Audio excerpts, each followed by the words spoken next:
Hi dears, welcome to a Dream BCom online class. Today our subject is BEDSV 101 Value Education. It's Block 5, Unit 3, Role of Parents. മൂല്യവികസനത്തിൽ നമ്മളുടെ സമൂഹത്തിൽ നിലനിൽക്കുന്ന പൗരന്മാർക്കിടയിലുള്ള മൂല്യവികാസങ്ങളിൽ രക്ഷിതാക്കൾക്കുള്ള പങ്ക് എന്താണ്, അതാണ് നമ്മൾ ഈ യൂണിറ്റ് 3 നോക്കുന്നത്. ഈ വാല്യൂ ക്രൈസിസ് എന്ന് പറയുന്ന ഒരു സിറ്റുവേഷനാണ് നമ്മളിപ്പോൾ നേരിട്ട് കൊണ്ടിരിക്കുന്നത്. പ്രസൻറ്റ് ഡേ ജനറേഷൻ ഫേസ് ചെയ്യുന്ന ഏറ്റവും വലിയ ഒരു പ്രോബ്ലമാണ് വാല്യൂ ക്രൈസിസ്. അപ്പോൾ നമ്മൾ സ്വാഭാവികമായിട്ട് ചിന്തിക്കുന്നതാണ്, പഴയ തലമുറയ്ക്ക് ഈ വാല്യൂ ക്രൈസിസ് ഉണ്ടായിരുന്നില്ലേ, അല്ലെങ്കിൽ പണ്ടുള്ള ആളുകളൊക്കെ എങ്ങനെയാണ് ജീവിത മൂല്യങ്ങളെക്കുറിച്ച് മനസ്സിലാക്കിയിരുന്നത്, അവരെങ്ങനെയാണ് ഫോളോ ചെയ്തിരുന്നത്. Earlier religion and its holy books guided people towards values. പണ്ടത്തെ കാലത്ത് നമ്മളുടെ സമൂഹത്തിലുണ്ടായിരുന്ന ജനങ്ങൾ മതങ്ങളിൽ വളരെയധികം വിശ്വസിച്ചിരുന്നു, അതുപോലെ തന്നെ മതഗ്രന്ഥങ്ങളിലും. അപ്പോൾ വ്യത്യസ്ത മതങ്ങളിലുള്ള മതഗ്രന്ഥങ്ങൾ ആ മതം ഫോളോ ചെയ്യേണ്ട വിശുദ്ധമായ മൂല്യങ്ങൾ എന്തൊക്കെയാണ് എന്ന് വ്യക്തമായി പ്രതിപാദിച്ചിരുന്നു. അതായത് ഒരു ചിട്ടയോടുകൂടി ഫോളോ ചെയ്യുന്ന മതവിശ്വാസമാണെങ്കിൽ ആ മതത്തിലുള്ളവർ അവരുടെ ജീവിതത്തിൽ നിർബന്ധമായും പാലിച്ചു പോരേണ്ട കുറേ ഗുണങ്ങളെക്കുറിച്ച് അവരുടെ ധാർമ്മിക ഗ്രന്ഥങ്ങളിൽ തന്നെ എക്സ്പ്രസ് ചെയ്യപ്പെട്ടിട്ടുണ്ടായിരുന്നു.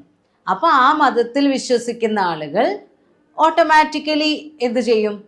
ആ മതഗ്രന്ഥങ്ങളിൽ പറഞ്ഞിട്ടുള്ള മൂല്യങ്ങൾ കണ്ണടച്ചനുസരിച്ച് പോരും. പിന്നീടാണ് rapid growth of technology paved way for industrialisation. നമ്മൾക്കറിയാം, സാങ്കേതിക വിദ്യയിലുണ്ടായ ഫാസ്റ്റ് ഡെവലപ്മെൻറ്റ് വ്യാവസായികവൽക്കരണത്തിന് വഴിയൊരുക്കി. അങ്ങനെ ഇൻഡസ്ട്രിയലൈസേഷൻ നടന്നു കഴിഞ്ഞപ്പോൾ ഒരുപാട് ഡെവലപ്മെൻ്റ് ഉണ്ടായി. നമ്മുടെ സമൂഹത്തിൽ ആളുകൾക്കിടയിലും അവരുടെ ജീവിത സൗകര്യങ്ങൾക്കിടയിലും അവരുടെ ഏണിംഗ് കപ്പാസിറ്റിയിലും സ്റ്റാൻഡേർഡ് ഓഫ് ലിവിങ്ങിലുമെല്ലാം ഒരുപാട് വ്യത്യാസങ്ങൾ വന്നു. അപ്പോൾ ആ ജീവിത ശൈലികൾ മാറിയപ്പോൾ, അല്ലെങ്കിൽ നമ്മൾക്ക് സുഖസൗകര്യങ്ങൾ കൂടുമ്പോഴാണ് എന്തിനേയും എതിർക്കാനുള്ള ഒരു പ്രവണത ആളുകൾക്കിടയിൽ കാണുന്നത്. ഇപ്പോൾ ചെറിയ കുട്ടികളാവുമ്പോൾ നമ്മൾ പറയുന്നതെല്ലാം അവർ കണ്ണടച്ച് വിശ്വസിക്കും. അവരുടെ ആ പ്രായം ഇങ്ങനെ കൂടി വരുമ്പോൾ, അവർക്ക് അവരുടെ സ്റ്റാറ്റസ് ഇങ്ങനെ കൂടി വരുമ്പോഴാണ് അവർക്ക് എന്താപ്പോൾ തിരിച്ചൊരു ചോദ്യം. എന്തെങ്കിലും ഒരു കാര്യം ചെയ്യാൻ പറയുമ്പോൾ ദിവസം 2 മണിക്കൂർ ഇരുന്ന് വായിക്കൂ എന്ന് പറയുമ്പോൾ 1.5 മണിക്കൂർ വായിച്ചാലും പോരെ, പഠിക്കാനുള്ളത് പഠിക്കല്ലേ വേണ്ടുള്ളൂ എന്ന് തിരിച്ചു ചോദിക്കുന്ന ഒരു പ്രായം വരും കുട്ടികൾക്ക്. അതേപോലെ നമ്മുടെ സിറ്റിസൺസ്, നമ്മുടെ സമൂഹത്തിലുള്ള മെമ്പേഴ്സ് ഇൻഡസ്ട്രിയലൈസേഷൻ്റെയൊക്കെ ശേഷം അവരുടെ എല്ലാ തരത്തിലുമുള്ള ജീവിത നിലവാരം ഉയർന്നു കഴിഞ്ഞപ്പോൾ ട്രഡീഷണൽ വേ ഓഫ് ലിവിങ്ങിനെ എതിർക്കാൻ തുടങ്ങി. എന്തിനാണ് ഇങ്ങനെ കണ്ണടച്ച് വിശ്വസിക്കുന്നത്? അല്ലെങ്കിൽ മനുഷ്യൻ നന്നായാൽ പോരെ, എന്തിനാണ് മതം എന്ന് ചോദിക്കുന്ന ഒരവസ്ഥ വരെ എത്തി. മതങ്ങളുടെ ആവശ്യമില്ല. ഹ്യൂമൻ ബീയിങ്സിൽ മെയിൽ ആൻഡ് ഫീമെയിൽ 2 കാറ്റഗറി മാത്രം മതി, അല്ലാതെ ജാതി വേണ്ട, മതം വേണ്ട, അങ്ങനെയൊക്കെ വിശ്വസിക്കുന്ന ഒരു തലമുറ വളർന്നു വന്നപ്പോൾ മതഗ്രന്ഥങ്ങളും മതചിന്തകളുമെല്ലാം ചോദ്യം ചെയ്യപ്പെട്ടു തുടങ്ങി. അതുകൊണ്ട് തന്നെ അതിൽ പറയുന്ന പല മൂല്യങ്ങളും, മതഗ്രന്ഥങ്ങൾ വായിച്ചാലല്ലേ അതിൽ പറയുന്ന മൂല്യങ്ങൾ എന്താണെന്ന് നമ്മൾക്ക് മനസ്സിലാക്കാൻ കഴിയുള്ളൂ. അതില്ലാത്തൊരവസ്ഥ വന്നു. അപ്പോഴാണ് നമ്മൾക്ക് വാല്യൂവിൽ ചേഞ്ചസ് ഉണ്ടാവാൻ തുടങ്ങിയത്.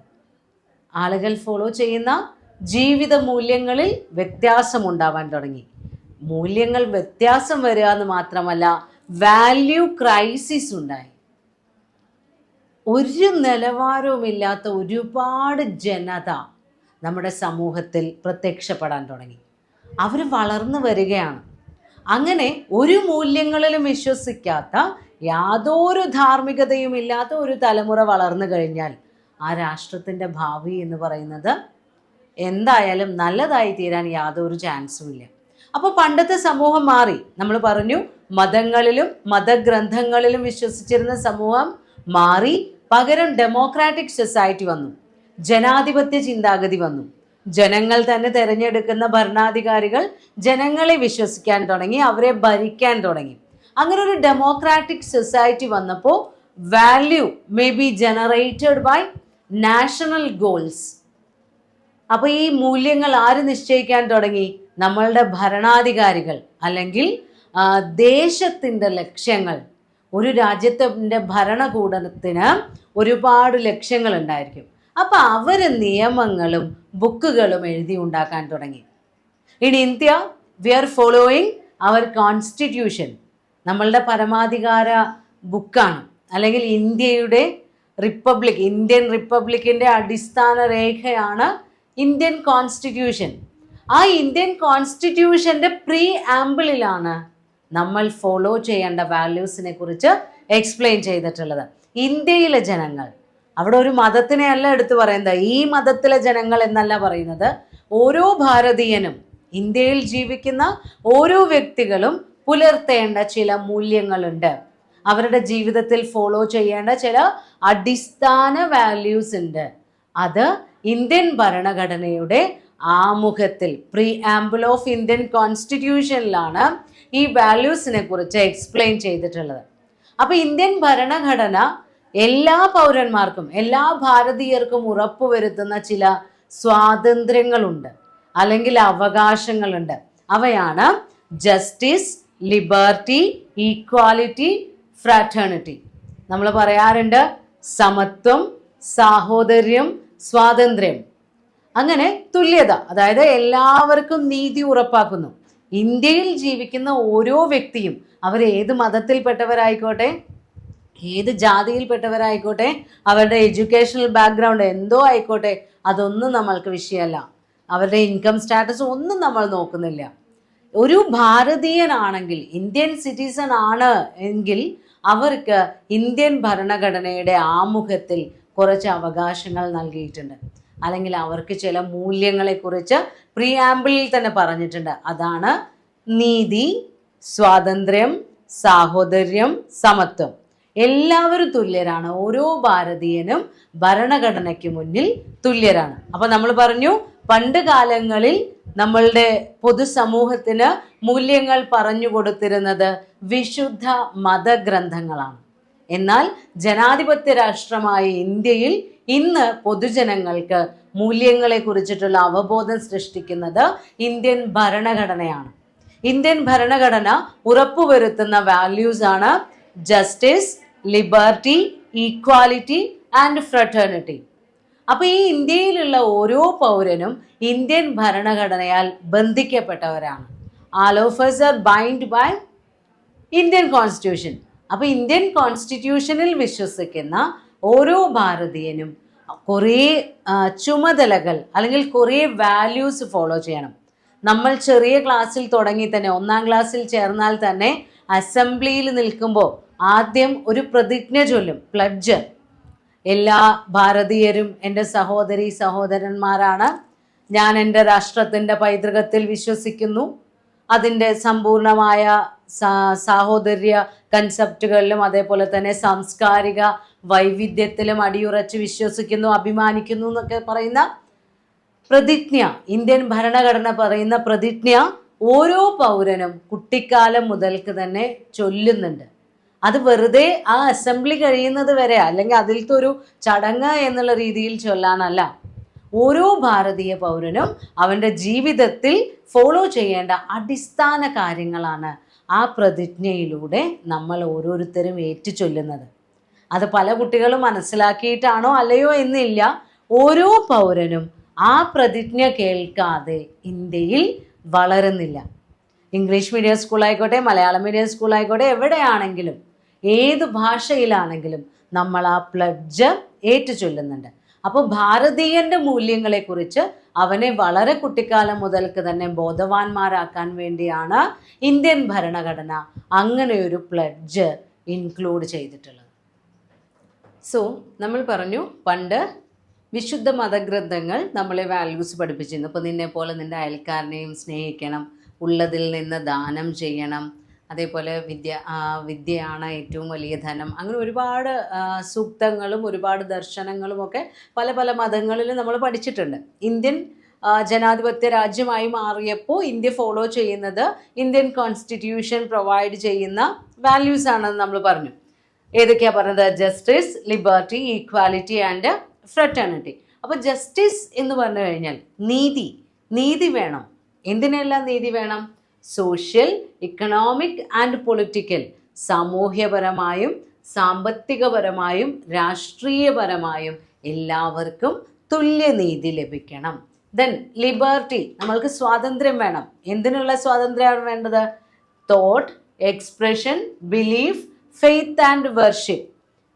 ചിന്തിക്കാനുള്ള സ്വാതന്ത്ര്യം വേണം, ആവിഷ്കാര സ്വാതന്ത്ര്യം വേണം, അതേപോലെ ആരാധിക്കാനുള്ള സ്വാതന്ത്ര്യം വേണം, വിശ്വസിക്കാനുള്ള സ്വാതന്ത്ര്യം വേണം.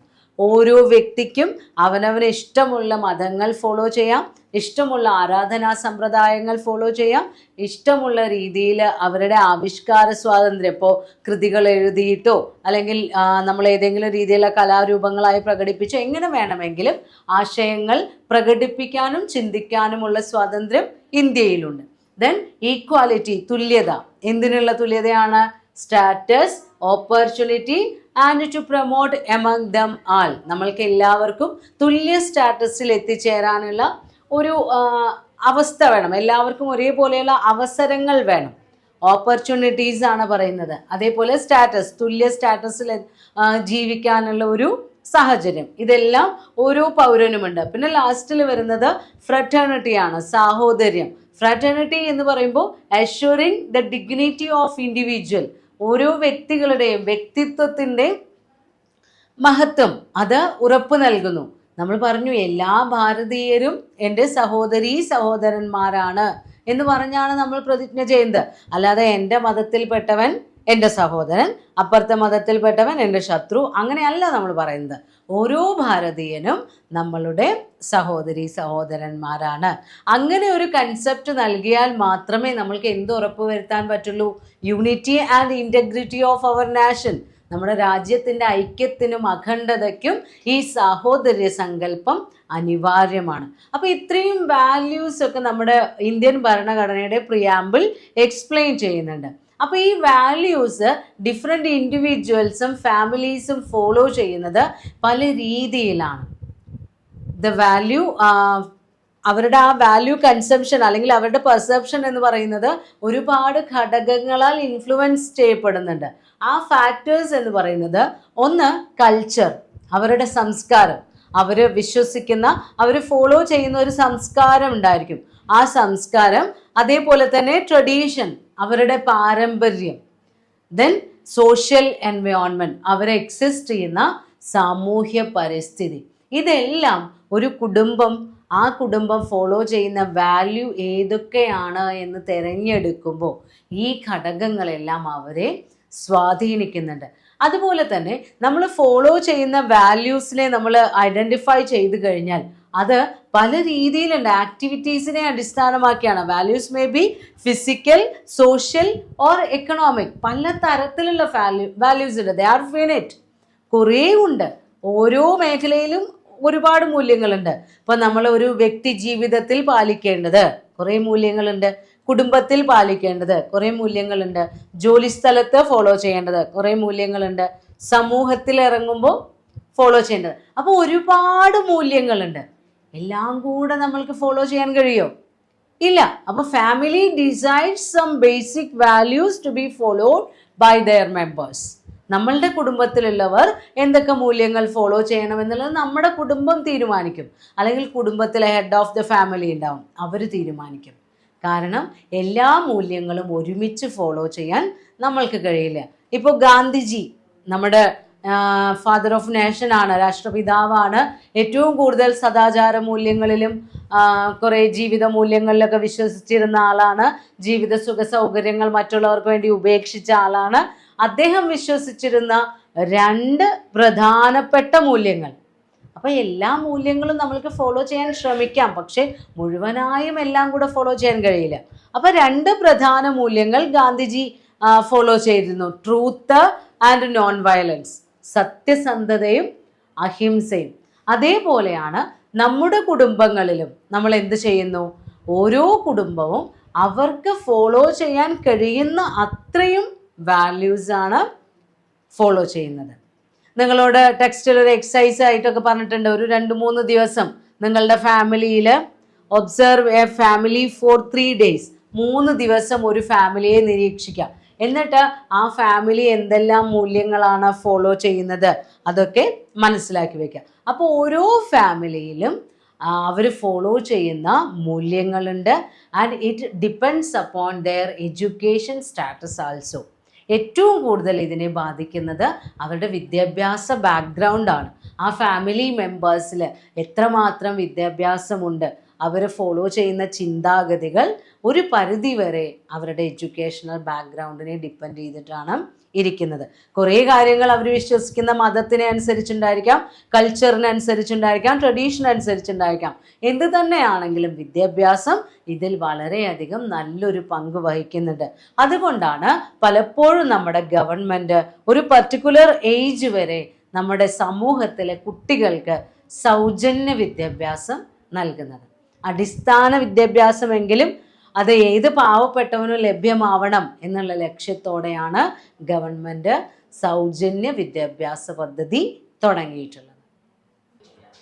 Process of value development. It is important to know how values are developed in life of their children by parents. അതായത് നമ്മളുടെ കുട്ടികളുടെ ജീവിതത്തിൽ ഓരോ മൂല്യങ്ങളും ഏതൊക്കെ സമയത്താണ് ഡെവലപ്പ് ചെയ്യുന്നത്, അതെങ്ങനെയാണ് അതിൽ വ്യത്യാസങ്ങൾ വരുന്നത്, വാല്യൂ ഇൻക്രീസ് ചെയ്യുകയാണോ, ജീവിത മൂല്യങ്ങൾ കുറയുകയാണോ എന്നൊക്കെ ആര് മനസ്സിലാക്കണം? നമ്മുടെ രക്ഷിതാക്കൾ മനസ്സിലാക്കി വെക്കേണ്ടത് അത്യാവശ്യമാണ്. അപ്പോൾ ഒരുപാട് വാല്യൂസ് ഉണ്ട്, നമ്മൾ പറഞ്ഞു. ഫിസിക്കൽ വാല്യൂസ് ഉണ്ട്, സോഷ്യൽ വാല്യൂസ് ഉണ്ട്, മോറൽ വാല്യൂസ് ഉണ്ട്, എല്ലാം ഉണ്ട്. അപ്പോൾ മോറൽ വാല്യൂസിൻ്റെ ഡെവലപ്മെൻറ്റും എല്ലാം നമ്മുടെ പാരൻസ് സ്ട്രിക്റ്റായിട്ട് ഒബ്സർവ് ചെയ്യണം. അപ്പോൾ പിയാഗറ്റ് ഈ മോറൽ വാല്യൂസിൻ്റെ ഡെവലപ്മെൻറ്റിനെ കുറിച്ചും അതുപോലെ തന്നെ വാല്യൂ ആക്സെപ്റ്റൻസ്, ചേഞ്ച്, ഇതിനെക്കുറിച്ചൊക്കെ ഒരു സ്റ്റഡി നടത്തി. അങ്ങനെ സ്റ്റഡി നടത്തിയപ്പോൾ അദ്ദേഹത്തിന് മനസ്സിലായത് the moral judgement growth of age, അതായത് moral judgement is affected or it is acquired by children by their growth of age. പ്രായം കൂടുന്നതിനനുസരിച്ചാണ് മോറൽ ജഡ്ജ്മെൻറ്റിനുള്ള കപ്പാസിറ്റി കുട്ടികളിൽ വളർന്നു വരുന്നത് എന്ന് പിയാഗറ്റ് അദ്ദേഹത്തിൻ്റെ സ്റ്റഡീസിലൂടെ മനസ്സിലാക്കി. അദ്ദേഹം കവർ ചെയ്ത ഏരിയാസ് എന്ന് പറയുന്നത് justice, equality, authority and responsibility. ഇത്രയും ഏരിയാസാണ് പിയാഗറ്റ് തൻ്റെ സ്റ്റഡീസിൽ ഇൻക്ലൂഡ് ചെയ്തിരുന്നത്. അപ്പോൾ ആ സ്റ്റഡീസിലാണ് അദ്ദേഹത്തിന് മനസ്സിലായത് മോറൽ ജഡ്ജ്മെൻറ്റ് കുട്ടികളുടെ ഏജ് കൂടുന്നതിനനുസരിച്ച് അവർക്ക് അതിനുള്ള കപ്പാസിറ്റിയും കൂടി വരുന്നു. അപ്പോൾ ഈ വാല്യൂസ് എല്ലാം, ഇപ്പോൾ ജസ്റ്റിസ് ആണെങ്കിലും ഈക്വാലിറ്റി ആണെങ്കിലും അതോറിറ്റി ആണെങ്കിലും റെസ്പോൺസിബിലിറ്റി ആണെങ്കിലും ഇതെല്ലാം നമ്മൾ നമ്മുടെ ഫാമിലിയിലും ഫോളോ ചെയ്യേണ്ട വാല്യൂസാണ്. അപ്പോൾ ഇത്തരം വാല്യൂസ് എങ്ങനെയാണ് കുട്ടികൾ ഏതൊക്കെ സ്റ്റേജുകളിലൂടെയാണ് മനസ്സിലാക്കുന്നത്, അല്ലെങ്കിൽ വാല്യൂ ഡെവലപ്മെൻറ്റ് എങ്ങനെയാണ് സ്കൂൾ കുട്ടികളിൽ നടക്കുന്നത് എന്നുള്ളതിനെക്കുറിച്ച് ഗുപ്ത KM 1984 ഒരു സ്റ്റഡി നടത്തി. അദ്ദേഹം പറയുന്നത് ഇതിൽ 4 സ്റ്റേജസ് ഉണ്ട്. ഇപ്പോൾ രക്ഷിതാക്കൾ അവനവൻ്റെ കുട്ടികളിൽ ഓരോ മൂല്യം വളർത്തിയെടുക്കുന്നതിൽ അല്ലെങ്കിൽ വളർന്നു വരുന്നതിൽ രക്ഷിതാക്കൾക്ക് ഒരുപാട് നല്ല കോൺട്രിബ്യൂഷൻസ് നൽകാൻ കഴിയുമെന്ന് നമ്മൾ പറഞ്ഞു.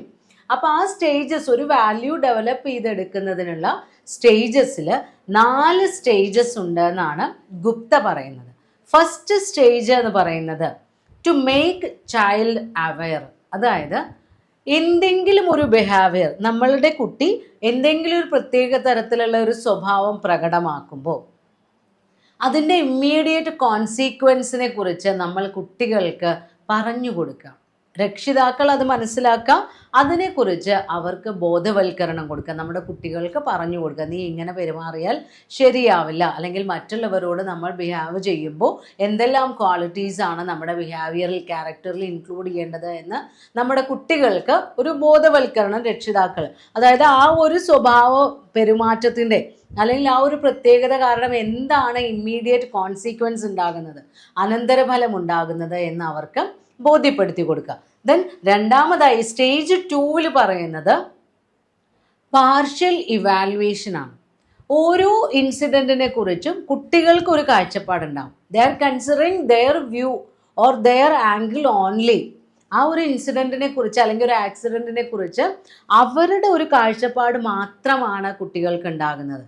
പക്ഷെ അതല്ല, അതിന് വേറെയും ഒരുപാട് ദൃഷ്ടിതലങ്ങളുണ്ട് എന്ന് നമ്മുടെ രക്ഷിതാക്കൾ അവരുടെ കുട്ടികൾക്ക് ബോധ്യപ്പെടുത്തി കൊടുക്കണം. ദെൻ മൂന്നാമത്തെ സ്റ്റേജിൽ വരുന്നത് റീസണിങ് ആണ്, കംപ്ലീറ്റ് ഇവാലുവേഷൻ. ഇപ്പോൾ ഒരു പർട്ടിക്കുലർ ആക്സിഡൻറ്റ് ഉണ്ടായിക്കഴിഞ്ഞാൽ അതിനെ ന്യായീകരിക്കാൻ കുട്ടികൾ ഒരുപാട് കാരണങ്ങൾ പറയും. അപ്പോൾ ആ ന്യായീകരണം ഇൻക്ലൂഡ് ചെയ്യുന്ന ആ സ്റ്റേജാണ് ഫുൾ റീസണിങ് അല്ലെങ്കിൽ ഫുൾ ഇവാലുവേഷൻ എന്ന് പറയുന്നത്. ദെൻ നാലാമത്തെ സ്റ്റേജിലാണ് ജനറലൈസ്ഡ് കമൻറ്റ്. അപ്പോൾ ഈ മൂന്നാമത്തെ സ്റ്റേജിൽ അവർ ന്യായീകരണങ്ങൾ പറയുമ്പോൾ അല്ലെങ്കിൽ ആ ഒരു പർട്ടിക്കുലർ റീസണിങ് എക്സിബിറ്റ് ചെയ്യുന്ന സമയത്ത് നമ്മുടെ രക്ഷിതാക്കൾ അവരെ യാഥാർത്ഥ്യത്തിലേക്ക് കൊണ്ടുവരണം. എന്താണ് ഇത്, യഥാർത്ഥത്തിൽ എന്താണ് സംഭവിക്കുന്നത് എന്ന് അവർക്ക് മനസ്സിലാക്കി കൊടുക്കണം. നാലാമത്തെ സ്റ്റേജിലാണ് കമൻസിൻ്റെ സെക്ഷൻ വരുന്നത്. ഏതൊരു പ്രവൃത്തി ചെയ്താലും അതിനൊരു ഫീഡ്ബാക്ക് നമ്മളുടെ മക്കൾ ആഗ്രഹിക്കുന്നുണ്ടാവും. അപ്പോൾ അവർക്ക് നല്ലത് ചെയ്താൽ നല്ലത് എന്ന് പറയണം. അതല്ല, അവർ ചെയ്യുന്ന പ്രവൃത്തി നമ്മൾക്ക് പൊതുസമൂഹത്തിനും നമ്മുടെ ഫാമിലിക്കും ആക്സെപ്റ്റ് ചെയ്യാൻ പറ്റാത്തതാണെങ്കിൽ അത് അവരെ ബോധ്യപ്പെടുത്തി കൊടുക്കണം. അങ്ങനെ നമ്മുടെ പാരൻസിൻ്റെ ഒരു ഫീഡ്ബാക്ക് ഈ കുട്ടികൾക്ക് അവരുടെ വാല്യൂ ഡെവലപ്മെൻറ്റിൽ നമ്മുടെ ഫാമിലിക്കും സൊസൈറ്റിക്കും ഏറ്റവും നല്ല രീതിയിൽ നിങ്ങൾ എങ്ങനെ പെരുമാറണം എന്നുള്ളതിനെക്കുറിച്ച് നമ്മുടെ മക്കൾക്കൊരു ഫീഡ്ബാക്ക് നൽകുന്ന സ്റ്റേജാണ് നാലാമത്തെ സ്റ്റേജ്. അപ്പോൾ ഇത്രയും സ്റ്റേജസ് ആണ് വാല്യൂ ഡെവലപ്മെൻറ്റ് ഉള്ളത് എന്നാണ് KM ഗുപ്ത അദ്ദേഹം 1984 നടത്തിയ സ്റ്റഡി പ്രകാരം എക്സ്പ്ലെയിൻ ചെയ്യുന്നത്. Parents involvement. നമ്മളുടെ മക്കളുടെ ജീവിതത്തിൽ അവർ നല്ല മൂല്യങ്ങൾ ഫോളോ ചെയ്യണമെങ്കിൽ അതിൽ രക്ഷിതാക്കൾക്കുള്ള പങ്ക് എന്തൊക്കെയാണ്? It starts before schooling period. നമ്മൾ സ്കൂളുകളിലേക്ക് നമ്മൾ പറഞ്ഞു, വീടാണ് ഒരു കുട്ടിയുടെ ഏറ്റവും ആദ്യത്തെ ഇൻഫോർമൽ എഡ്യൂക്കേഷൻ ഇൻസ്റ്റിറ്റ്യൂഷൻ. അടിസ്ഥാനപരമായ ജീവിത മൂല്യങ്ങളെക്കുറിച്ച് വിദ്യാഭ്യാസം നേടിയെടുക്കുന്നത് ഒരു കുട്ടി ഏറ്റവും ആദ്യം അവനവൻ്റെ വീട്ടിൽ നിന്നും അതുപോലെ തന്നെ രക്ഷിതാക്കളിൽ നിന്നുമാണ്. അപ്പോൾ ആ വീട്ടിൽ നിന്ന് പഠിക്കുന്ന മൂല്യങ്ങളാണ് അവൻ്റെ ഏറ്റവും ബേസിക് ആയിട്ടുള്ള റൂൾസ് ഓഫ് ലിവിങ് അല്ലെങ്കിൽ നമ്മുടെ ജീവിതത്തിൽ ഫോളോ ചെയ്യുന്ന അടിസ്ഥാന തത്വങ്ങളായിട്ട് നമ്മൾ സ്വീകരിക്കുന്നത്. അപ്പോൾ നമ്മളുടെ വീടുകളിൽ നിന്ന് തന്നെ ഇപ്പോൾ നമ്മൾ പഠിപ്പിച്ചു കൊടുക്കേണ്ട മൂല്യങ്ങൾ എന്ന് പറയുന്നത് പുട്ട് തിങ്സ് ഇൻ ഓർഡർ. നമ്മുടെ വീട്ടിലുള്ള എല്ലാ വസ്തുക്കളും അതാത് സ്ഥലത്ത് വെക്കാൻ പഠിപ്പിക്കുക. കൃത്യമായി ഒരു അടുക്കും ചിട്ടയോടുകൂടി കാര്യങ്ങൾ അറേഞ്ച് ചെയ്യാൻ പഠിപ്പിക്കുക. Greeting others. മറ്റുള്ളവരെ കാണുമ്പോൾ അവരോട് നമസ്കാരം പറയാം. അതായത് അവരോടൊരു അഭിവാദ്യം ചെയ്യുന്ന രീതിയിൽ നമ്മൾ എന്തെങ്കിലും ഒന്ന് ഒരു ബഹുമാനത്തോടു കൂടി അവരെ ഒന്ന് വിഷ് ചെയ്യാം. അതേപോലെ തന്നെ റെസ്പെക്റ്റ് അതേഴ്സ്. മറ്റുള്ളവരെയെല്ലാം ബഹുമാനിക്കാൻ പഠിപ്പിക്കുക. Restrain from violence. എന്തെങ്കിലും ഈ കുട്ടി അക്രമകരമായിട്ടുള്ള എന്തെങ്കിലും പ്രവർത്തനങ്ങൾ ചെയ്യുമ്പോൾ അത് ചെയ്യരുത് എന്ന് ശാസനയോടെ, ചിലപ്പോൾ ഒരു ചെറിയ അടിയൊക്കെ കൊടുക്കേണ്ടി വരും. അങ്ങനെയാണെങ്കിലും വയലൻസിൽ നിന്ന് അവരെ പിന്തിരിപ്പിക്കുക. അങ്ങനെയുള്ള അടിസ്ഥാന മൂല്യങ്ങളെല്ലാം നമ്മൾക്ക് നമ്മുടെ വീട്ടിൽ നിന്ന് തന്നെ പഠിപ്പിച്ചു കൊടുക്കാൻ കഴിയും. കോൾബർഗ് പറയുന്നുണ്ട് 1968 ഈ മൂല്യ വികാസത്തിൽ ഒരു വ്യക്തിയിൽ ജീവിത മൂല്യങ്ങൾ അവർ അഡോപ്റ്റ് ചെയ്യുന്ന സമയത്ത് 3 സ്റ്റേജ് വരുന്നുണ്ട്. Pre conventional stage, conventional stage, post conventional stage. Pre conventional stage എന്ന് പറയുമ്പോൾ നമ്മൾ എന്തെങ്കിലും ചില മൂല്യങ്ങൾ നമ്മൾ ഫോളോ ചെയ്യുന്നത് എന്തുകൊണ്ടായിരിക്കും? എൻ്റെ അച്ഛനും അമ്മയും അങ്ങനെ ചെയ്യാൻ പറഞ്ഞിട്ടുണ്ട്, അല്ലെങ്കിൽ എൻ്റെ ടീച്ചർ അങ്ങനെ പറഞ്ഞിട്ടുണ്ട്, അങ്ങനെ മറ്റുള്ളവർ പറഞ്ഞ കാരണങ്ങൾ കൊണ്ട് നമ്മൾ ചെയ്യുന്നു. രണ്ടാമത്തെ സ്റ്റേജിൽ കൺവെൻഷണൽ സ്റ്റേജ് എന്ന് പറയുമ്പോൾ നമ്മൾക്കൊരു ബോധ്യം വന്നു, നിയമം ഇതാണ്, യഥാർത്ഥത്തിൽ ഞാൻ ഇങ്ങനെയാണ് ചെയ്യേണ്ടത് എന്നുള്ള തൻ്റെ കടമ എന്നുള്ള രീതിയിൽ കൺവിൻസ്ഡ് ആയിട്ട് വാല്യൂ അക്സെപ്റ്റ് ചെയ്യുന്നതാണ് കൺവെൻഷണൽ. പോസ്റ്റ് കൺവെൻഷണൽ എന്ന് പറഞ്ഞു കഴിഞ്ഞാൽ മറ്റുള്ളവർക്ക് വേണ്ടിയോ നമ്മളുടെ കടമ തീർക്കാൻ വേണ്ടിയോ ഒന്നുമല്ല നമ്മൾ ചില മൂല്യങ്ങൾ ഫോളോ ചെയ്യുന്നത്, സമൂഹത്തിൻ്റെ നന്മയ്ക്ക് വേണ്ടി അല്ലെങ്കിൽ എല്ലാവരുടെയും നല്ലതിന് വേണ്ടി. അങ്ങനെ ഒരു സ്റ്റേജിൽ നമ്മൾ എത്തിച്ചേരണം. അതാണ് പോസ്റ്റ് കൺവെൻഷണൽ സ്റ്റേജ്. അപ്പോൾ ഒരു വ്യക്തി അഡൾട്ട് ആകുന്നത് വരെ ഏറ്റവും ആദ്യം അവൻ്റെ വീട്ടിൽ നിന്ന് അവൻ കുറേ മൂല്യങ്ങൾ പഠിച്ചു. അതിനെ നർച്ചർ ചെയ്തെടുക്കുന്ന എഡ്യൂക്കേഷൻ ഇൻസ്റ്റിറ്റ്യൂഷനിൽ നമ്മൾ പഠിക്കണം. നമ്മുടെ വീട്ടിൽ നിന്ന് നമ്മളെ കുറേ മൂല്യങ്ങളൊക്കെ പഠിപ്പിച്ചു എന്നിട്ട് ഒരു കച്ചറ സ്കൂളിൽ കൊണ്ടുപോയി ചേർത്തു എന്ന് വിചാരിക്കുക. അവിടെ യാതൊരു തരത്തിലുള്ള അച്ചടക്കമോ നിയമങ്ങളോ ഒന്നുമില്ലാത്തതാണെങ്കിൽ അവൻ വീട്ടിൽ നിന്ന് പഠിച്ച മൂല്യങ്ങൾ കൂടി മറന്നു പോവും. അല്ലെങ്കിൽ വീട്ടിൽ നിന്ന് പഠിച്ച മൂല്യമൊക്കെ ഇപ്പോൾ എത്ര എന്തൊക്കെ പഠിപ്പിച്ചാലും നമ്മൾ നമ്മുടെ ജീവിതത്തിലേക്ക് ആക്സെപ്റ്റ് ചെയ്യുന്നത് നമ്മുടെ ഇഷ്ടത്തിനനുസരിച്ചാണ്.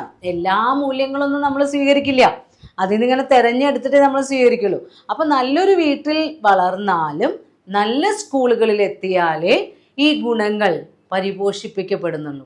അങ്ങനെ ചെയ്ത് വളർത്തിയെടുത്തൊരു വ്യക്തിയാണെങ്കിൽ ആ വ്യക്തിയുടെ ജീവിതത്തിൽ അദ്ദേഹം ഒരു കാര്യം എന്തെങ്കിലും ഒരു പ്രവൃത്തി ചെയ്യുമ്പോൾ ആൾട്ടർനേറ്റീവ്സിനെ കുറിച്ച് ആലോചിക്കും, ഏറ്റവും ബെസ്റ്റ് വേ ഏതാണെന്ന് അനലൈസ് ചെയ്യും. ആ ബെസ്റ്റ് വേയിൽ നമ്മൾ ആ കാര്യങ്ങൾ ചെയ്യുമ്പോൾ ഉണ്ടാകുന്ന കോൺസിക്വൻസിനെ കുറിച്ച് ആലോചിക്കും. ഒരുപാട് പോയിന്റ്സ് ആയിട്ട് പറഞ്ഞിട്ടുണ്ട്. അപ്പോൾ act on one's belief, act in a pattern, consistency, അങ്ങനെ ഒരു കൃത്യമായിട്ട് ആൾട്ടർനേറ്റീവ്സിൽ നിന്ന് ബെസ്റ്റ് നമുക്ക് ചൂസ് ചെയ്തെടുക്കണമെങ്കിൽ നമ്മൾക്ക് അത്രയും ക്ലിയർ കട്ടായിട്ടുള്ള വാല്യൂസിലെ വിശ്വാസവും കാഴ്ചപ്പാടും വേണം. അങ്ങനെയുള്ള ഒരു വ്യക്തിയെ സൃഷ്ടിച്ചെടുക്കാൻ ഒരു സമൂഹത്തിനും രക്ഷിതാക്കൾക്കും കഴിയണം. അപ്പോഴേ നമ്മുടെ സമൂഹം മോറലി എഡ്യൂക്കേറ്റഡ് ആയിട്ടുള്ള അല്ലെങ്കിൽ വാല്യൂ ബേസ്ഡ് സൊസൈറ്റി ആയി മാറുകയുള്ളൂ.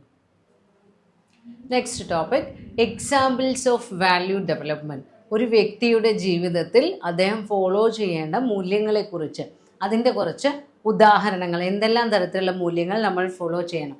First one, work ethics. നമ്മൾ ഒരു ജോലി ഏറ്റെടുത്തു കഴിഞ്ഞാൽ ആ ജോലി സ്ഥലത്ത് അല്ലെങ്കിൽ ആ ജോലിയിൽ നമ്മൾ ഫോളോ ചെയ്യേണ്ട മൂല്യങ്ങൾ. ദെൻ ഹോണസ്റ്റി, സത്യസന്ധത. സോഷ്യൽ ജസ്റ്റിസ്, സാമൂഹ്യ നീതി. ജെൻഡർ ഇഷ്യൂസ്, ലിംഗസമത്വവുമായി റിലേറ്റ് ചെയ്ത് വരുന്ന പ്രശ്നങ്ങൾ. ഇപ്പോൾ വർക്ക് എത്തിക്സ് എന്ന് പറഞ്ഞു കഴിഞ്ഞാൽ നമ്മൾക്ക് ഒരു ജോലി തന്നു കഴിഞ്ഞാൽ ആ ജോലി കൃത്യസമയത്ത് ചെയ്തു തീർക്കാം. അതേപോലെ തന്നെ ഇൻഡിപെൻഡൻ്റ് ആയിട്ട് ചെയ്തു തീർക്കാം. ദെൻ കുറേ പോയിന്റ്സ് ആയിട്ട് ടെക്സ്റ്റിൽ തന്നിട്ടുണ്ട്. അപ്പോൾ ഒരു വർക്ക് കംപ്ലീറ്റഡ് ഓൺ ടൈം, പിന്നെ as far as possible independently, അതേപോലെ തന്നെ ഹിസ് ഓൺ റെസ്പോൺസിബിലിറ്റി, സ്വന്തം ഉത്തരവാദിത്വത്തിൽ വർക്ക് ചെയ്തു തീർക്കാം. പിന്നെ അതേപോലെ തന്നെ എ സെൻസ് ഓഫ് പ്രൈഡ്, അഭിമാനം. നമ്മളൊരു വർക്ക് കൃത്യമായും വൃത്തിയായും ചെയ്ത് തീർത്ത് കഴിഞ്ഞാൽ നമ്മൾക്ക് അതിലൊരു അഭിമാനബോധം സൃഷ്ടിക്കപ്പെടും.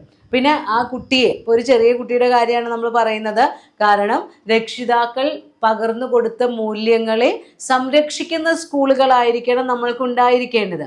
അപ്പോൾ അവർക്കൊരു കൃത്യമായൊരു എഴുതാനുള്ള ഒരു ടോപ്പിക്കൊക്കെ കൊടുത്തിട്ടില്ലെങ്കിൽ നല്ല കൈയക്ഷരത്തിലൊക്കെ എഴുതി കൃത്യസമയത്ത് എഴുതി കംപ്ലീറ്റ് ചെയ്ത് കഴിഞ്ഞാൽ അവരെ പ്രോത്സാഹിപ്പിക്കാം, എൻകറേജ് ചെയ്യാം. അപ്പോൾ അവർക്ക് വീണ്ടും ആ വർക്ക് കറക്റ്റായിട്ട് ഫോളോ ചെയ്യാൻ തുടങ്ങും. അതേപോലെ തന്നെ അവർക്ക് എന്തെങ്കിലും ഒരു പ്രശ്നങ്ങൾ ഉണ്ടായാൽ അല്ലെങ്കിൽ വർക്ക് കംപ്ലീറ്റ് ചെയ്തില്ലെങ്കിലൊക്കെ എന്തെല്ലാം കോൺസിക്വൻസസ് ആണ് ഉണ്ടാവുക എന്നുള്ള കാര്യങ്ങളെക്കുറിച്ച് വ്യക്തമായ പറഞ്ഞു കൊടുക്കുക, അവർക്കൊരു ബോധം ഉണ്ടാക്കി കൊടുക്കുക. Then while offering the help, അവർക്ക് എന്തെങ്കിലും സഹായങ്ങൾ ഓഫർ ചെയ്യപ്പെടുന്ന സമയത്ത് കുട്ടിക്ക് സ്വാതന്ത്ര്യം കൊടുക്കുക. ആ സഹായം സ്വീകരിക്കണോ വേണ്ടയോ, ഉത്തരം പറഞ്ഞു തരണോ ചോദിക്കുമ്പോൾ വേണ്ട ഞാൻ ആലോചിച്ച് എഴുതാം എന്ന് പറയുകയാണെങ്കിൽ അവനെ അങ്ങനെ ഫ്രീ ആയിട്ട് വിടാം, എഴുതിക്കോട്ടെ. പിന്നെ ലാസ്റ്റിൽ പറയുന്നുണ്ട് ഇമ്പോർട്ടൻസ് ഓഫ് കമ്മിറ്റ്മെൻറ്റ്സ്. കുട്ടികൾക്ക് നമ്മൾ എന്ത് പറഞ്ഞു കൊടുക്കണം? അവനവൻ്റെ കമ്മിറ്റ്മെൻറ്റ്, ഉത്തരവാദിത്തങ്ങളുടെ പ്രാധാന്യത്തെക്കുറിച്ച് പറഞ്ഞു കൊടുക്കണം. പിന്നെ സത്യസന്ധതയാണ്, ഹോണസ്റ്റി. അതിൽ പാരൻസ് ആർ റോൾ മോഡൽസ്. രക്ഷിതാക്കൾ ആദ്യം എന്താവണം? സത്യസന്ധരാവണം, അപ്പോഴാണ് മക്കളും അതേപോലെ ആവുള്ളൂ. പിന്നെ honesty is reflected in there speech and deeds. കള്ളത്തരം കാണിക്കാതെ സംസാരിക്കാനും പ്രവർത്തിപ്പിക്കാനും പഠിപ്പിക്കാം. അപ്പോൾ അവരോട് പറയണം, നിങ്ങൾ സംസാരത്തിൽ കളിയായി പോലും പൊളി പറയരുത് എന്നൊക്കെ പണ്ടുള്ളവർ പറയും. അതേപോലെ അവർക്ക് സത്യസന്ധത പ്രവർത്തനത്തിലും വാക്കിലും വേണം എന്ന് പഠിപ്പിച്ചു കൊടുക്കുക. പിന്നെ അതേപോലെ തന്നെ ബ്രൈബറി, ഇപ്പോൾ നമ്മുടെ സമൂഹത്തിൽ നിലനിൽക്കുന്ന ധനത്തിൻ്റെ വ്യത്യാസം കൊണ്ടുള്ള ബുദ്ധിമുട്ടുകൾ, അതേപോലെ അഡ്മിറേഷൻ ഓഫ് വെൽത്ത്, ചിലർക്ക് സമ്പത്തിനോട് ഭയങ്കര ആർത്തിയും ആരാധനയൊക്കെ ഉണ്ടാവും. പിന്നെ കൈക്കൂലി വാങ്ങുക, അഴിമതി, അങ്ങനെയൊക്കെയുള്ള കാര്യങ്ങളെക്കുറിച്ചൊക്കെ ഇവർക്ക് അതെല്ലാം തിന്മകളാണ് എന്നുള്ള രീതിയിൽ ബോധവൽക്കരണം നടത്തി കൊടുക്കുക. പിന്നെ children understand that nothing breaks down human relationship. പിന്നെ അവർക്ക് നല്ല കമ്മ്യൂണിക്കേഷൻ, അതായത് ബന്ധങ്ങൾ നിലനിർത്താൻ കമ്മ്യൂണിക്കേഷൻസിനെ കുറിച്ച് പറയാം, അവർക്ക് ബോധമുണ്ടാക്കി കൊടുക്കുക. പിന്നെ മിസ്റ്റേക്സ്, എന്തെങ്കിലും തെറ്റ് ചെയ്യുന്നതിനെയൊക്കെ അതേപോലെ സത്യസന്ധമല്ലാത്ത രീതിയിൽ പ്രവർത്തിക്കുക, കള്ളത്തരം മൂടി വയ്ക്കാൻ വേണ്ടിയിട്ട് എന്തെങ്കിലും ചെയ്യുക, അങ്ങനെയുള്ള കാര്യങ്ങളൊക്കെ തെറ്റാണ് എന്നവർക്ക് ബോധ്യപ്പെടുത്തി കൊടുക്കുക. പിന്നെ സോഷ്യൽ ജസ്റ്റിസ് എന്ന് പറയുമ്പോൾ രക്ഷിതാക്കൾ തന്നെ പറഞ്ഞു കൊടുക്കണം, സമൂഹത്തിലുള്ള എല്ലാവരും തുല്യരാണ്, എല്ലാവർക്കും തുല്യ നീതിയുണ്ട്, നിങ്ങൾ അതിനു വേണ്ടി നിലകൊള്ളണം, അതിനെതിരെ സാമൂഹ്യ നീതിക്കെതിരെയുള്ള പ്രശ്നങ്ങൾ വരുമ്പോൾ അതിനെതിരെ പ്രതികരിക്കണം. പിന്നെ വളണ്ടിയറിങ്, സ്കൂളിലൊക്കെ എന്തെങ്കിലും പരിപാടി ഉണ്ടാകുമ്പോൾ അതിൻ്റെ ഉത്തരവാദിത്തങ്ങൾ ഏറ്റെടുക്കാൻ വളണ്ടിയേഴ്സായിട്ടൊക്കെ പെരുമാറണം. അങ്ങനെ കുട്ടികളിലൊരു ബോധവൽക്കരണം നടത്തുക. പിന്നെ ജെൻഡർ ഇഷ്യൂസ് എന്ന് പറയുമ്പോൾ നമ്മുടെ വീട്ടിൽ നിന്ന് തന്നെ നമ്മൾ ബോധവൽക്കരണം കൊടുക്കണം. ആൺകുട്ടി പെൺകുട്ടി എന്ന് പറയുമ്പോൾ അവനൊരു ആൺകുട്ടിയല്ലേ, നിനക്കൊരു ഗ്ലാസ് വെള്ളം എടുത്തു കൊടുത്താൽ എന്താ, അങ്ങനെയുള്ള രീതിയിലുള്ള ചോദ്യങ്ങളൊന്നും വീട്ടിൽ നിന്ന് തന്നെ ഉണ്ടാവാൻ പാടില്ല. ആൺകുട്ടിയാണെങ്കിലും പെൺകുട്ടിയാണെങ്കിലും ഒരേപോലെ ജോലി ചെയ്യണം, ഒരേ അവകാശങ്ങളാണ് എന്ന് വീട്ടിൽ നിന്ന് തന്നെ പറഞ്ഞു കൊടുത്ത് പഠിപ്പിക്കാം. അപ്പോൾ സ്കൂളിൽ വരുമ്പോഴേക്കും അവർക്ക് ജെൻഡർ ഈക്വാലിറ്റി ടീച്ചേഴ്സ് പറയുമ്പോൾ അവർക്ക് ഈസിയായി ആക്സെപ്റ്റ് ചെയ്യാൻ കഴിയും. ഇനി ഇതിൽ കുറച്ച് പ്രൊജക്ട്സ് ഒക്കെ തന്നിട്ടുണ്ട്. Projects for children by teachers or parents. എന്തൊക്കെയാണ്? Work on signature campaign, accompany children on camps and treks, organise after school recreation programme. അങ്ങനെ കുറച്ച് കാര്യങ്ങൾ അവർക്ക് ഇതിനെക്കുറിച്ച്, മൂല്യങ്ങളെക്കുറിച്ച് ബോധവൽക്കരണത്തിന് വേണ്ടി കുറച്ച് പ്രോഗ്രാമുകൾ. പിന്നെ ഈ പാരൻസിന് സ്വീകരിക്കാൻ കഴിയുന്ന ചില മെത്തേഡ്സ് ഉണ്ട്. ഇപ്പോൾ ഡിസിപ്ലിനൊക്കെ നമ്മൾക്ക് കൃത്യമായി അച്ചടക്കം ഫോളോ ചെയ്യണമെന്ന് കുട്ടികളിൽ ബോധമുണ്ടാക്കാൻ punishment and reward system follow ചെയ്യാം. പണിഷ്മെൻറ്റ് ആൻഡ് റിവാർഡ് എന്ന് പറയുമ്പോൾ നല്ല കാര്യങ്ങൾ ചെയ്യുമ്പോൾ അവർക്ക് സമ്മാനങ്ങൾ കൊടുക്കാം, തെറ്റ് ചെയ്യുമ്പോൾ ശിക്ഷ കൊടുക്കാം. ഇങ്ങനെ ശിക്ഷ കൊടുക്കുന്ന സമയത്ത് സാധാരണ വീടുകളിൽ ഉണ്ടാകുന്ന ഒരു കാര്യമാണ്, ഏറ്റവും ചെറിയ കുട്ടികൾ മെല്ലെ ഒരു എസ്കേപ്പിസം നടത്തും. മുതിർന്ന കുട്ടികൾക്ക് അടി കിട്ടും അല്ലെങ്കിൽ ചീത്ത കേൾക്കും. ചെറിയ കുട്ടികളിൽ അവൻ ചെറുതല്ലേ എന്ന് പറഞ്ഞൊരു എക്സ്ക്യൂസ് കൊടുക്കും. ഒരിക്കലും അങ്ങനെ ചെയ്യാൻ പാടില്ല. കാരണം സമൂഹത്തിൽ വളർന്ന് പുറത്തിറങ്ങിക്കഴിഞ്ഞാൽ ആർക്കും അവിടെ എക്സെപ്ഷൻസ് ഇല്ല. അപ്പം നമ്മുടെ വീട്ടിൽ നിന്ന് തന്നെ നമ്മൾ എന്ത് ചെയ്യരുത്, ചില ആൾക്കാരെ പണിഷ്മെൻറ്റ്സിൽ നിന്ന് നിങ്ങളുടെ രക്ഷപ്പെടുത്തുന്ന രീതിയിലുള്ള ഒരു എസ്കേപ്പിസം റൂൾസ് വീട്ടിൽ ഫോളോ ചെയ്യരുത്. എല്ലാവരും തുല്യരാണ്. തെറ്റ് ചെയ്താൽ വലിയ കുട്ടിയാണെങ്കിലും ചെറിയ കുട്ടിയാണെങ്കിലും ചീത്ത പറയാം. അതിൻ്റെ വോള്യൂം, അതായത് ആ ശിക്ഷയുടെ കനം കുറച്ച് കൊടുത്താൽ മതി. ഇപ്പോൾ വലിയ കുട്ടിക്ക് നല്ല രണ്ടടി കൊടുക്കുമ്പോൾ ചെറിയ കുട്ടിയെ ചെറുതായിട്ടൊന്ന് ശാസിക്കുകയോ അല്ലെങ്കിൽ എന്തെങ്കിലും ഒരു ശിക്ഷ എന്നുള്ള രീതിയിൽ എന്തെങ്കിലും ചെയ്താൽ മതി. ഒരിക്കലും എസ്കേപ്പിസം എന്നുള്ള പ്രവണത വീടുകളിൽ നിന്ന് കുട്ടികൾക്ക് പഠിപ്പിച്ചു കൊടുക്കരുത്. Creating value oriented environment. ഒരു ഫാമിലിയിൽ എങ്ങനെയാണ് നമ്മൾക്ക് മൂല്യങ്ങൾക്ക് പ്രാധാന്യമുള്ള ഒരു അന്തരീക്ഷം സൃഷ്ടിച്ചെടുക്കാൻ കഴിയുന്നത്? ഫാമിലിയിൽ ഒരുപാട് മെമ്പേഴ്സ് ഉണ്ടായിരിക്കും. ട്രഡീഷണൽ ഫാമിലിയൊക്കെ ആണെങ്കിൽ ജോയിൻറ്റ് ഫാമിലി സിസ്റ്റം ആവുമ്പോൾ ഗ്രാൻഡ് പാരൻസ് ഉണ്ടായിരിക്കും, പാരൻസ് ഉണ്ടായിരിക്കും, ചിൽഡ്രൻ ഉണ്ടായിരിക്കും. അപ്പോൾ മക്കളെ, പേരക്കുട്ടികളെ, മുത്തശ്ശൻ, മുത്തശ്ശി, അങ്ങനെ ഒരുപാട് അമ്മാവൻ, അമ്മായി എന്നൊക്കെ പറയുന്ന ഒരുപാട് പൊസിഷനിലുള്ള ആളുകളായിരിക്കും നമ്മുടെ ഫാമിലിയിൽ ഉള്ളത്. അപ്പോൾ ഫാമിലിയിൽ ഓരോരുത്തർക്കും ഓരോ ഡ്യൂട്ടി ഉണ്ടാവും. ഇനിയിപ്പോൾ ഇന്നത്തെ തലമുറയിലാണെങ്കിൽ മൈക്രോ ഫാമിലിയാണ്, ന്യൂക്ലിയർ ഫാമിലിയാണ്. അപ്പോൾ അച്ഛൻ, അമ്മ, കുട്ടിയെ ഉണ്ടാവുള്ളൂ. അപ്പോൾ എന്ത് ചെയ്യുക, ഓരോരുത്തർക്കും ഓരോ ടാസ്ക് അലോട്ട് ചെയ്ത് കൊടുക്കുക.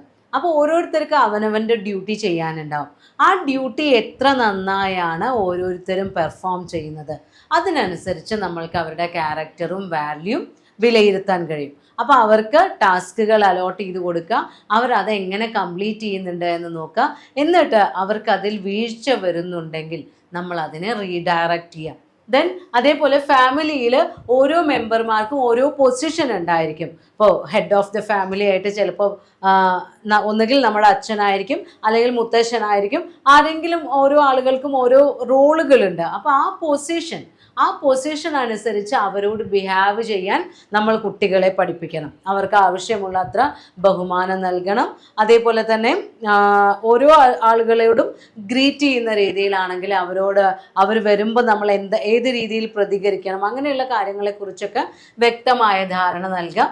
പിന്നെ ഓരോ ആളുകൾക്കും ഡിഫറെൻ്റ് ഡീപൊസിഷൻസ് ഉണ്ടായിരിക്കും. വേ ഓഫ് തിങ്കിങ് ഡിഫറെൻ്റ് ആയിരിക്കും. അപ്പോൾ ഓരോ സാഹചര്യത്തെക്കുറിച്ചും സന്ദർഭത്തെക്കുറിച്ചും ഓരോരുത്തരും വ്യത്യസ്തമായ കാഴ്ചപ്പാടുകളിലായിരിക്കും കാണുന്നത്. അപ്പോൾ അങ്ങനെയുള്ള കാഴ്ചപ്പാടുകളുടെ വ്യത്യാസങ്ങളെക്കുറിച്ചെല്ലാം നമ്മൾ കുട്ടികൾക്കൊരു ധാരണ നൽകണം. Then attitude. നമ്മൾക്ക് ഇപ്പോൾ കുട്ടികളുടെ ആണെങ്കിലും മുതിർന്നവരുടെ ആണെങ്കിലും ഓരോ സാഹചര്യത്തോടുള്ള പ്രതികരണം കണ്ടാൽ അവരുടെ ആറ്റിറ്റ്യൂഡ് എന്താണ് എന്ന് മനസ്സിലാക്കാൻ കഴിയും. അപ്പോൾ ആ ആറ്റിറ്റ്യൂഡിൽ നമ്മുടെ മക്കളുടെ ആറ്റിറ്റ്യൂഡിൽ എന്തെങ്കിലും വ്യത്യാസങ്ങൾ വരുത്തണമെങ്കിൽ നമ്മളത് വ്യക്തമായി അവർക്ക് പറഞ്ഞു കൊടുക്കണം.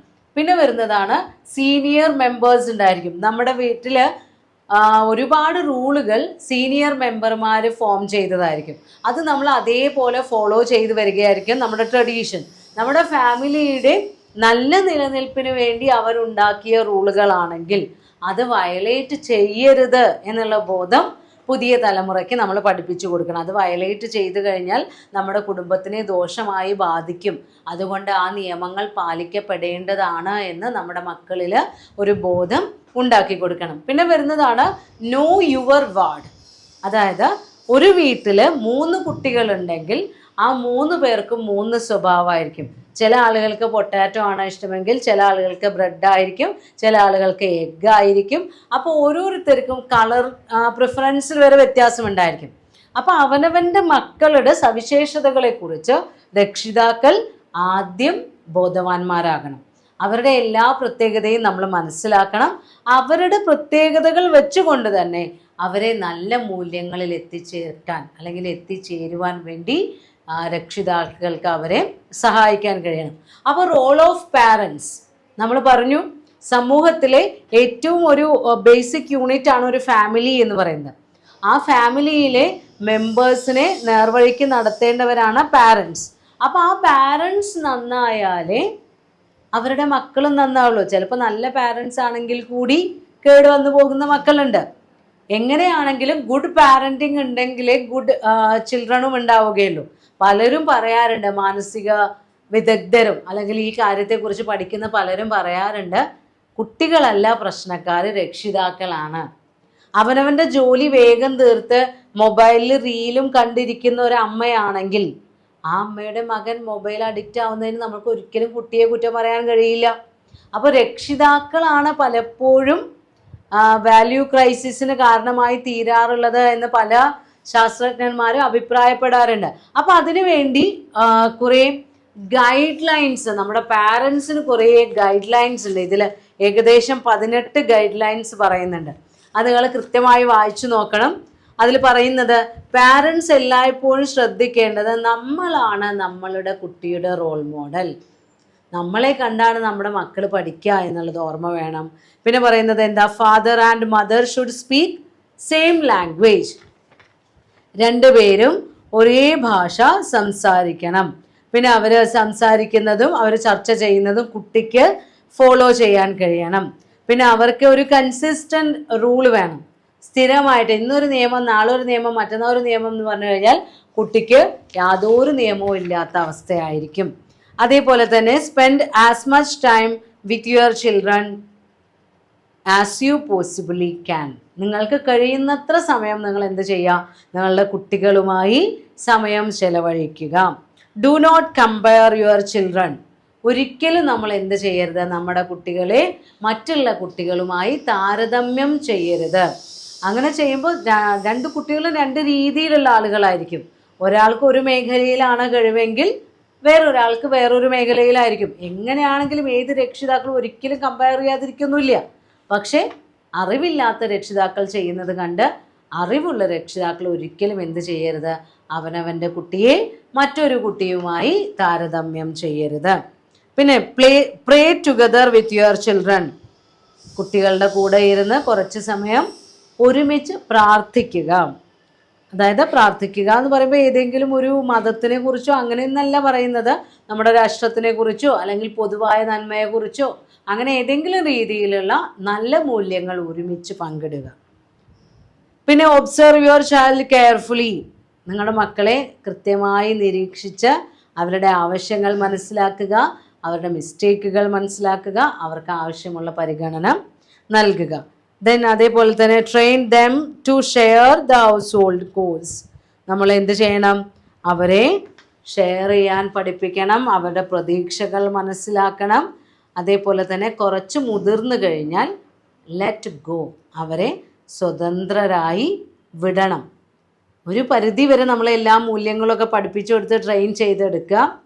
പറക്കാരായാൽ പറക്കാൻ വിടണം എന്ന് പറയില്ലേ, അതേപോലെ ഒരു പരിധി എത്തിക്കഴിഞ്ഞാൽ മക്കളെ മക്കളുടെ വഴിക്ക് ജീവിക്കാൻ അനുവദിക്കുക. അത് വിചാരിച്ച് തോന്നിയതുപോലെ പോട്ടെ എന്നല്ല, അവർക്ക് കുറച്ച് ഫ്രീഡം കൊടുക്കാം. അപ്പോൾ ജനറേഷൻ ഗ്യാപ്പ് എന്ന് പറയുന്ന ഒരു ടേം എല്ലായ്പ്പോഴും ഉപയോഗിച്ച് കാണാറുണ്ട് വാല്യൂ ക്രൈസിസ് ഒക്കെ വരുമ്പോൾ. ആ ഒരു ഗ്യാപ്പ് ഒഴിവാക്കാൻ ഇത് സഹായിക്കും. ഒരു ഗുഡ് പാരൻറ്റിങ് സ്റ്റൈൽ നമ്മൾ ഫോളോ ചെയ്ത് കഴിഞ്ഞാൽ ഒരിക്കലും മക്കളും നമ്മളും തമ്മിൽ ഒരു ജനറേഷൻ ഗ്യാപ്പ് ഫീൽ ചെയ്യില്ല. ഈ യൂണിറ്റിലെ ലാസ്റ്റ് ടോപ്പിക്കാണ് റോൾ ഓഫ് കമ്മ്യൂണിറ്റി. നമ്മൾ പറഞ്ഞു ഒരു വ്യക്തിയുടെ ജീവിതത്തിൽ മൂല്യങ്ങൾ സ്വീകരിക്കുന്നതിൽ ഏറ്റവും കൂടുതൽ പങ്ക് വഹിക്കുന്നത് അവരുടെ കുടുംബമാണ് എന്ന് പറഞ്ഞു. അതിനു പുറമെ ചില ഫാക്ടേഴ്സ് കൂടി നമ്മളുടെ വാല്യൂസിനെ അഫക്റ്റ് ചെയ്യാറുണ്ട്. നമ്മുടെ friends, neighbours, peers, total community, ഇവയെല്ലാം നമ്മളെ അഫക്റ്റ് ചെയ്യും. നല്ല നല്ല ചുറ്റുപാടുകളിലാണ് വളരുന്നതെങ്കിൽ നമ്മളും നല്ലവരായി മാറും. നമ്മൾ ഒരുപാട് നിയമങ്ങളൊക്കെ പഠിച്ചിട്ടുണ്ട്. Character is moulded by circumstances എന്നൊക്കെ പറയാറുണ്ട്. പലരുടെയും വ്യക്തിത്വങ്ങളെ അല്ലെങ്കിൽ സ്വഭാവങ്ങളെ എന്ത് സ്വാധീനിക്കാറുണ്ട്? നമ്മളുടെ സാഹചര്യങ്ങൾ സ്വാധീനിക്കാറുണ്ട്. അപ്പോൾ ഒരു വ്യക്തിയുടെ സ്വഭാവം സംരക്ഷിക്കപ്പെടുന്നതിൽ അവരുടെ സുഹൃത്തുക്കൾക്കും സമൂഹത്തിനും കുറേ പങ്ക് വഹിക്കാൻ കഴിയും. ഇപ്പോൾ നല്ല നല്ല സിനിമകൾ, ഇപ്പോൾ എയ്ഡ്സിനെ കുറിച്ചൊക്കെ ബോധവൽക്കരണം നൽകുന്ന സിനിമകൾ, അതേപോലെ മതങ്ങൾ തമ്മിൽ അടികൂടരുത് എന്നുള്ള സന്ദേശം നൽകുന്ന സിനിമകൾ. ഇപ്പോൾ ഒരു കമ്മ്യൂണിറ്റി പ്രോഗ്രാം നമ്മളോട് പറയുന്നുണ്ട്, ഈച്ച് വൺ ടീച്ച് വൺ, അങ്ങനെയുള്ള ഒരു EFAയുടെ ടീച്ചിങ് പ്രോഗ്രാം. അതേപോലെ നല്ല നല്ല ക്ലബ്ബുകൾ, റെസിഡൻഷ്യൽ വെൽഫെയർ അസോസിയേഷനുകൾ, ഇവർക്കെല്ലാം ഗുഡ് വാല്യൂസ് സിറ്റിസൺസിൻ്റെ ഇടയിൽ പ്രോത്സാഹിപ്പിക്കുന്നതിന് വേണ്ടി കോൺട്രിബ്യൂഷൻസ് നൽകാൻ കഴിയും. അപ്പോൾ ഒരു സമൂഹം നന്നാവണമെങ്കിൽ ആദ്യം വ്യക്തികൾ നന്നാവണം. അതേപോലെ തന്നെയാണ് ഒരു വ്യക്തി നന്നാവണമെങ്കിൽ അവൻ ഇൻക്ലൂഡ് ചെയ്യുന്ന സമൂഹം നല്ലതാണെങ്കിൽ മാത്രമേ ആ വ്യക്തിയും നല്ല റൂൾസ് ഫോളോ ചെയ്യുള്ളൂ. ഇപ്പോൾ ഒരു വ്യക്തി അവൻ്റെ സ്വഭാവം വളരെയധികം സെയിം ഏജ് ഗ്രൂപ്പുകൾ അഫക്റ്റ് ചെയ്യും. നമ്മൾ ഇതിൻ്റെ മുന്നേയുള്ള ചാപ്റ്ററുകളിൽ പറഞ്ഞു കഴിഞ്ഞതാണ് പിയർ ഗ്രൂപ്പ്. ഒരേ ആറ്റിറ്റ്യൂഡുള്ള ആളുകൾ, ഒരേ ഏജുള്ള ആളുകൾ, ഇവരുടെ ചിന്താഗതിയും അവരുടെ ഫാഷൻ ട്രെൻഡും എല്ലാം ഒരു വ്യക്തിയുടെ വാല്യൂസിനെ അഫക്റ്റ് ചെയ്യുന്നതാണ്. അപ്പോൾ പൊതുവെ സമൂഹത്തിലെ എല്ലാ ഘടകങ്ങളും ഒരു വ്യക്തിയുടെ ജീവിതത്തിലെ മൂല്യങ്ങളെ സ്വാധീനിക്കുന്നുണ്ട്. അപ്പോൾ അതിനു വേണ്ടി as a member of society we can also change our pattern of living. നമ്മൾക്ക് എന്ത് ചെയ്യാൻ പറ്റും? സൊസൈറ്റി നന്നാവണമെങ്കിൽ ഓരോ മെമ്പറും നന്നാവണം. അപ്പോൾ ഓരോ മെമ്പർമാർക്കും അവരുടെ ജീവിത രീതികളും പ്രവർത്തന ശൈലികളും നന്നായി ഫോം ചെയ്തു കഴിഞ്ഞാൽ അവർക്ക് എന്ത് ചെയ്യാം? സമൂഹത്തിൽ തന്നെ മാറ്റങ്ങൾ വരുത്താം. വ്യക്തികളുടെ ജീവിതത്തിലെ മൂല്യങ്ങളുടെ മൂല്യച്യുതി വരാതെ സൂക്ഷിക്കാം.